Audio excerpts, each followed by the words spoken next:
Always search the crawl space. When a child goes missing, that's the first place you should look.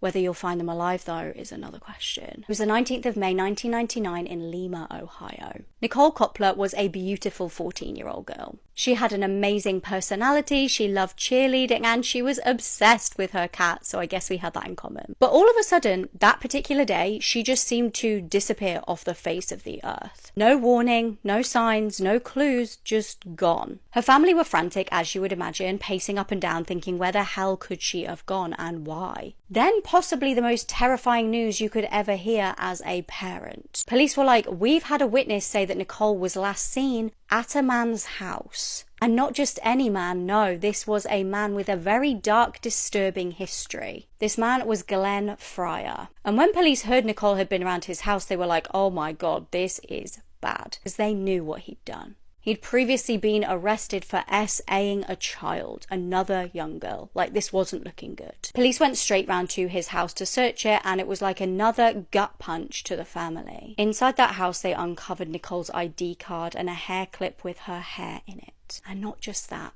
a diary. And this diary was devastating for Nicholle's loved ones because an unsettling entry dated the 24th of May that year said that she'd run away from home, but she regretted it.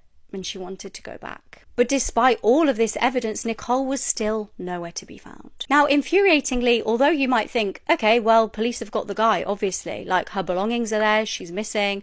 Obviously, they're going to arrest him, right? But no, they couldn't. They just didn't have enough evidence. They kind of still just classed her as a runaway, as infuriating as that is. But Glenn still was very much on the police radar because he was being investigated for multiple counts of R and child SA material. And this is like fast forward a couple of years, Nicholle's family was still tortured, having no idea what happened to their little girl. They didn't even know if she was alive or not. And Glenn, the scumbag that he is, pleaded no contest to 4 counts of R with a child in February 2002. So it was kind of like, right, are we going to get somewhere now? Police were like, we really need to solve the mystery of what happened to Nicholle. We're almost certain that he killed her, and now we've kind of got a bit of a bargaining tool. Because we're like, we can give you more of a lenient sentence if you tell us where Nicholle is. And so Glenn was like, okay, I'll talk. I'll tell you what happened to Nicholle. Nicholle's family got wind of this and they held their breath. They knew this might not be good news, but they were like, we're finally going to get answers. Then 5 days later, they got a call. Glenn had unalived himself in his prison cell. How can you do that? How can you torment a family like that and say that you are going to speak and give them answers and then do that? It would end up taking another 10 years before they did find out the truth. Glenn's house taxes went unpaid and the house was abandoned for years. And eventually the council were like, we're going to demolish the property. They had no idea that in doing so, they would solve the mystery. In a crawl space underneath the house were human bones. It was Nicholle.